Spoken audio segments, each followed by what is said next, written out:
This has left me in a place where I don't have to make any attempt to know anything. Whatever I need to know, he and he are there so it's just there all the time.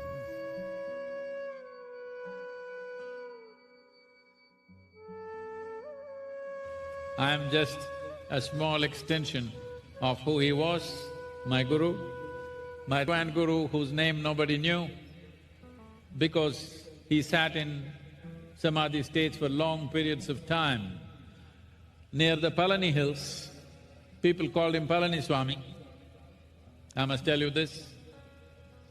He softened his energies in a certain way.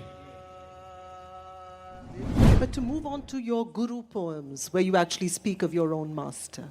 So it would be a pity to bring this to a close without reading those poems. Where is that? 161.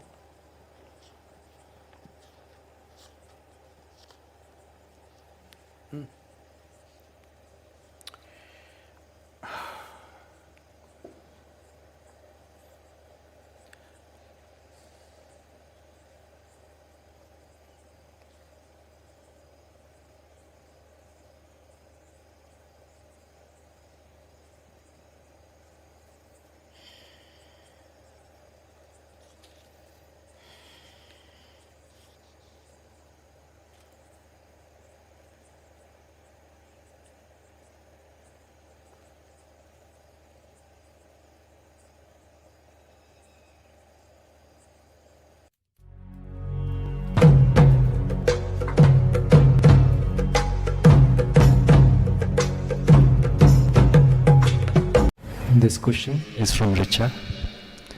Can a disciple have two masters?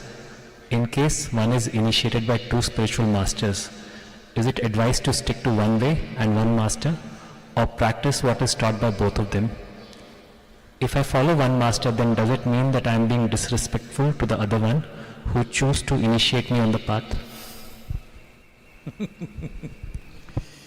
Well, being with a guru or a spiritual master is not a question of loyalty, but it's a question of integrity. What is the difference between loyalty and integrity? Loyalty is coming from certain emotions that you have. Integrity means that you are dedicated to the purpose for which you are there. Any place. You are in some place, what is the purpose of that place? You are absolutely dedicated to that, you will not do something else there. This is happening to a lot of you. You came here really to do spiritual sadhana, but you're falling in love with somebody, getting married, and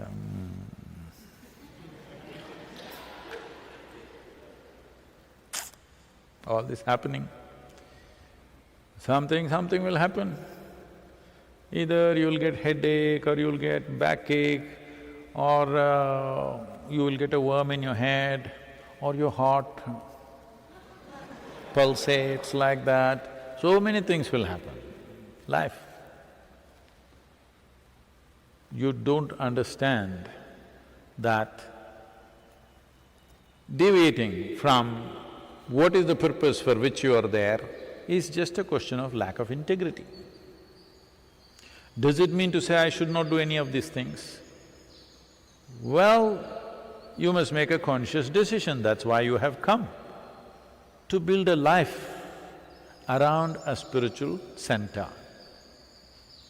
It's okay with me. I'm not expecting everybody totally on fire. But you came here with fire and then compromised. That's a little bit of adjusting integrity.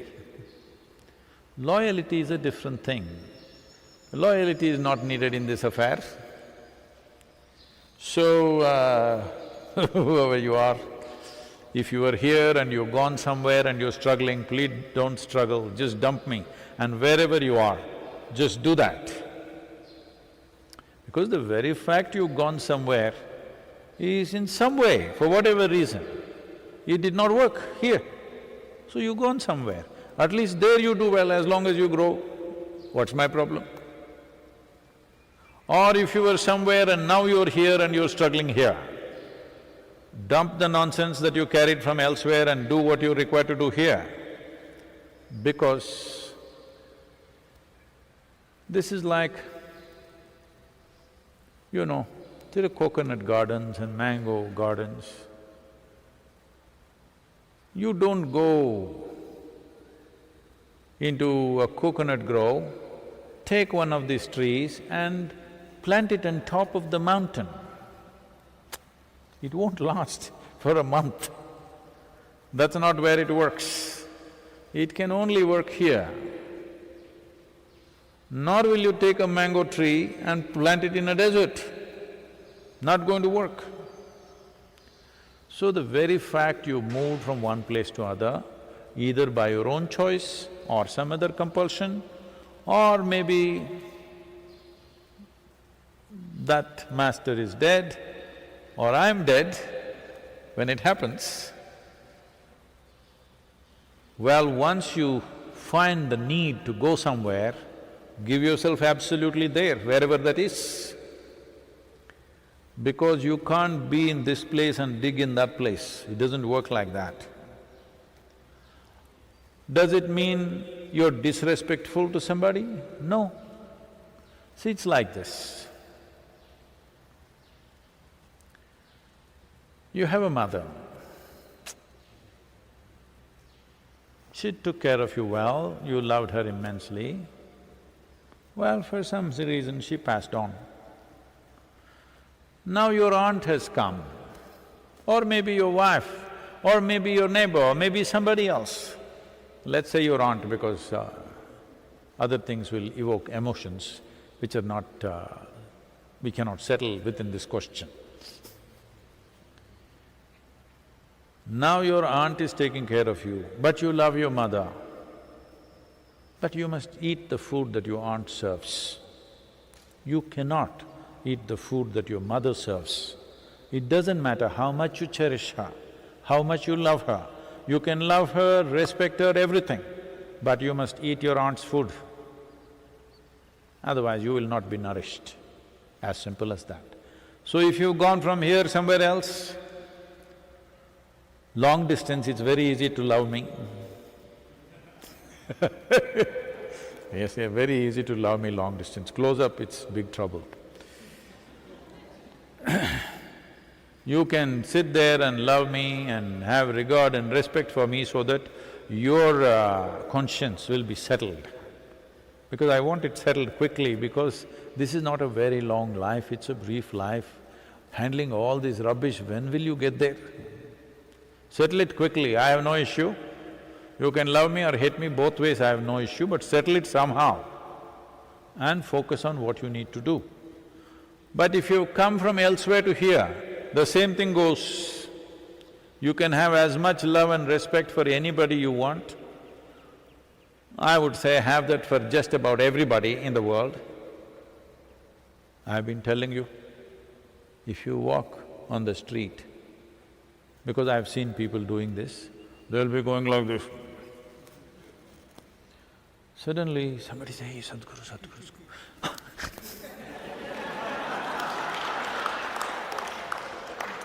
I say, damn it, this is not going to work for you. This is not going to work for you that if you see Sadhguru, you're like this, otherwise you're like this. This is not going to work for you. No spiritual path is going to work for you like this. In some way, you must see the same quality in everybody, man, woman, child, donkey. I'm particularly picking the donkey. Donkey, cow, dog, tree, rock. You must… if you really… well, going back to the first question, if you've really sat with him, for sure, okay, then you must see that in everything. You must treat everything like it's Sadhguru. Then there's no problem. So where you are, what practice you're doing, when it comes to practices, as I said, now your mother is gone. you're in your aunt's place, you must eat the food that she serves. You can love your mother as much as you want, nobody can stop it. But you must eat and nourish yourself only from the food what your aunt serves. Don't sit there thinking your mother will serve you once again, she will not and she cannot. So do not bring such conflicts because it's a brief life. With all these complications of emotions, where will you go? The fact that you moved somewhere, obviously something did not work for you. Wherever else you've gone, please make it work, at least there. When you were here, you were thinking how to escape. Now you're somewhere else, you're wondering, maybe I should have been here. Don't do this. Once you leave a place, wherever the hell you go, make it work there at least. Just don't give up your striving, that's all that matters. When you give up your striving, I'm deeply disappointed with you. Yes, if you go away and your striving is intense, I don't care, it's okay with me, that's less trouble for me. Hello? If you are deeply striving and you go away, good for me? If you give up your striving, this is wasted life for you, wasted effort for me. Don't do that. The most dominant factor of my life has been my guru and nothing else.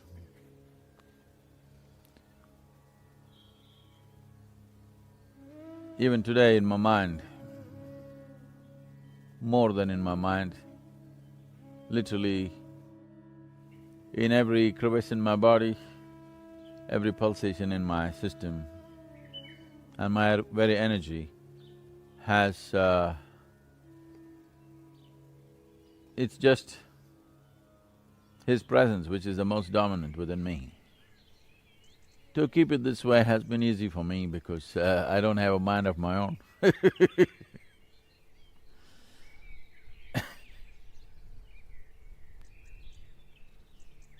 Because… probably because of this.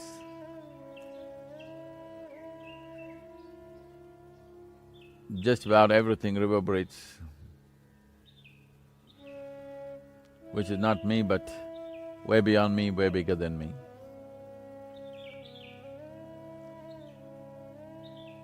I did not see my guru as a man who touched me.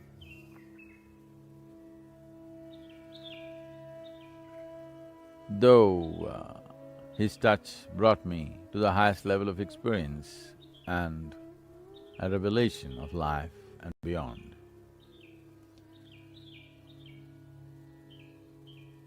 The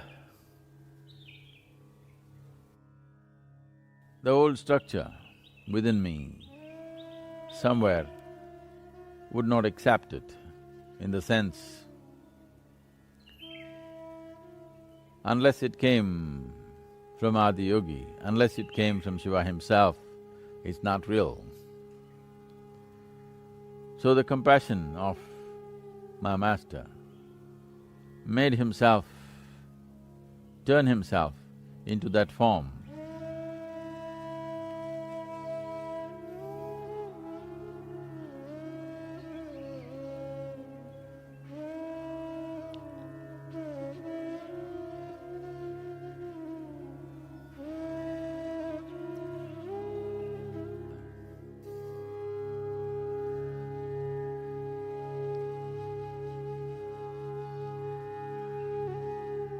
I don't know if this was his act, that he turned himself this way, or that's how he really was at that time. But today and ever since,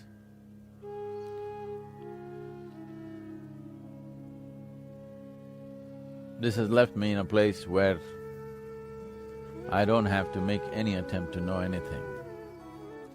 Whatever I need to know, he and he are there so it's just there all the time.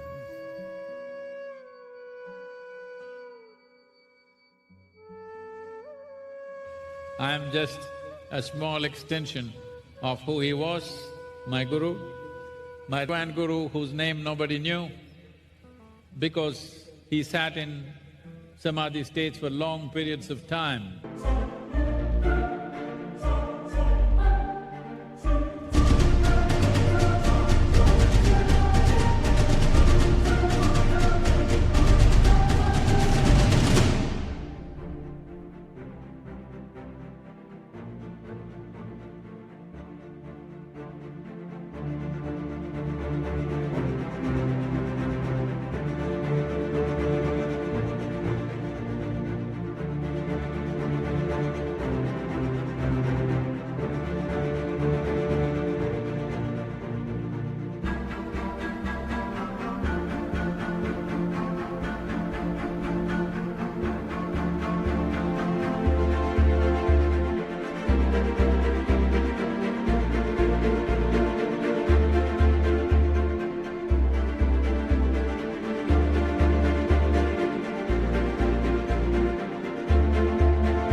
Near the Palani hills, people called him Palaniswami.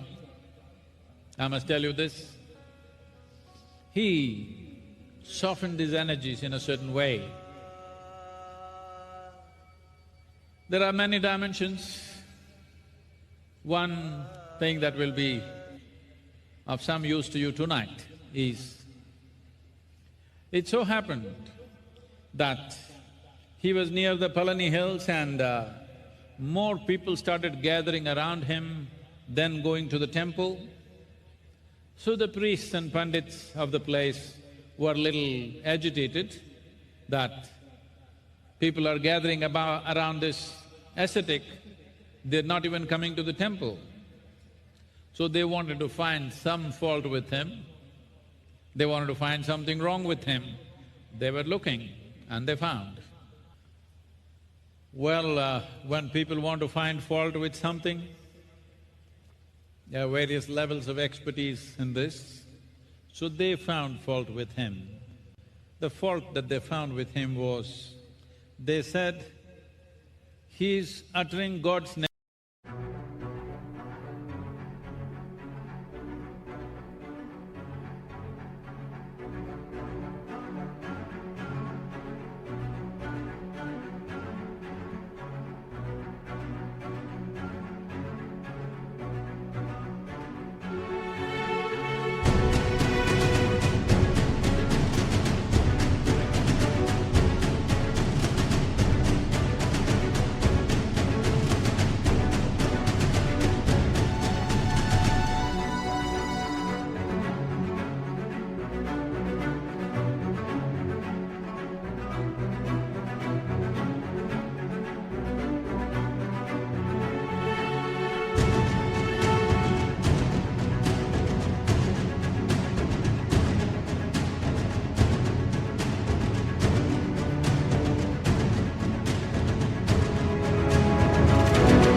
He is uttering Shiva's name. Even during the time of defecation, they said this is a sacrilege, he must be punished for this. But the real issue is, people are gathering around him. The devotees who come, they're not even going to the temple, they're gathering around him, that was the main problem. So, they called a panchayat. Then they said, this man is uttering Shiva's name. So, they decided this and they brought him to pass a judgment on him. He came and sat down. He sat there with his eyes closed, mouth closed, but loud and clear, everybody could hear the sound Shambho reverberating from his body. He did not open his mouth, he did not open his eyes, he simply sat there, the sound Shambho just reverberated. This was the end of their project that they had for him.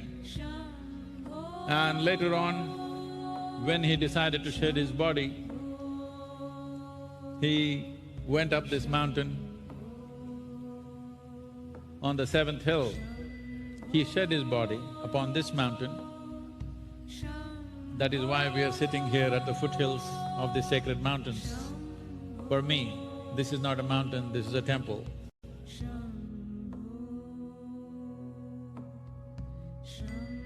But to move on to your guru poems, where you actually speak of your own master. These are among the most spare poems in the book and perhaps amongst the strongest. So it would be a pity to bring this to a close without reading those poems. Where is that? 161.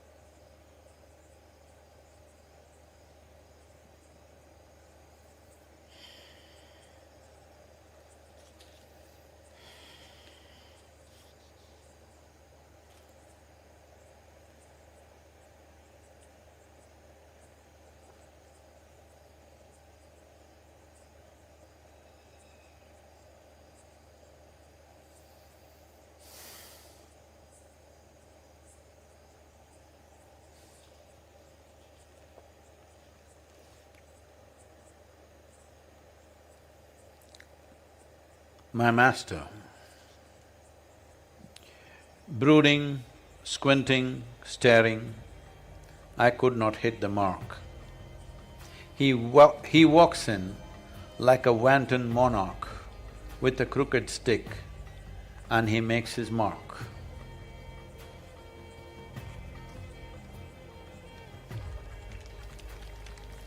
My master, lost to life and death, both I did, but moved me not. A man who walks with a stick comes to me, the able-bodied one, having seen birth and death and all that life can bequeath, still sitting dumb-stuck. Here comes the man with a stick, to have me struck with his lightning stick. My master, I let the whole world go by, of spiritual and material, of land and sky. I searched in the mother's womb and in the lover's bosom, but such a one I did not find till I clawed to him like a worm. Till I crawled to him like a worm. My master, what can the poor guru do? All I have done is do and do. After seeking all that is there to see, he comes to teach me how to be. My master, the breath that passes out will not come back. The guru who touched me and left me not and need not come back.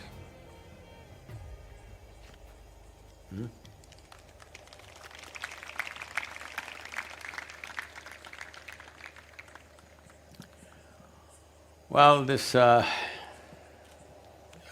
even the tissue's wet, what the hell?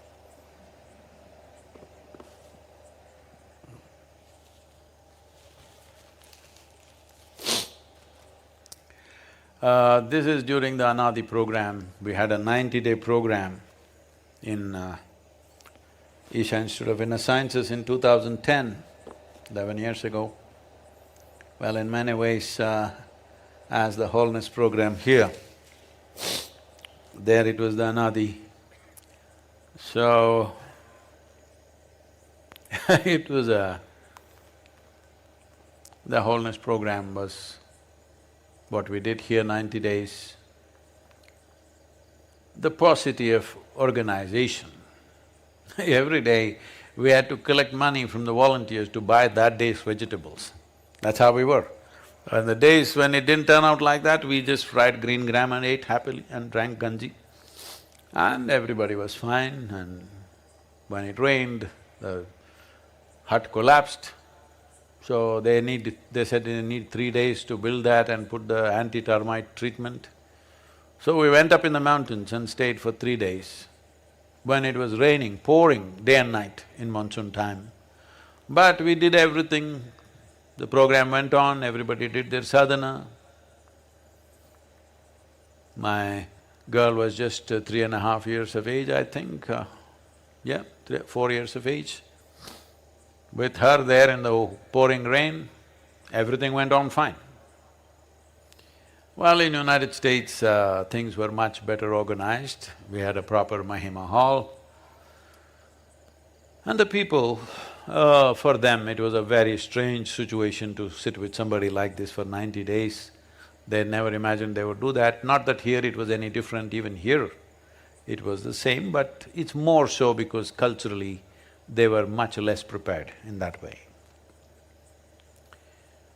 So we did various sadhanas and various possibilities. In that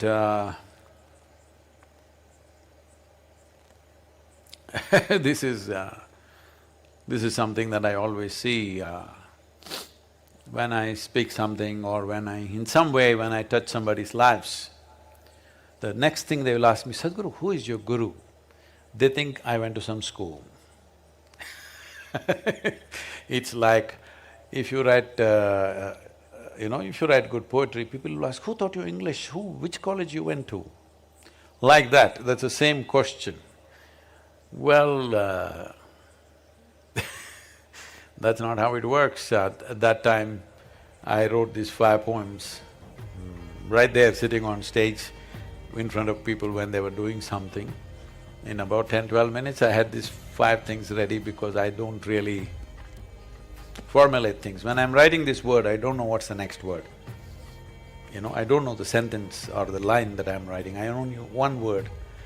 After that, I'm just writing. So, maybe it's my partner.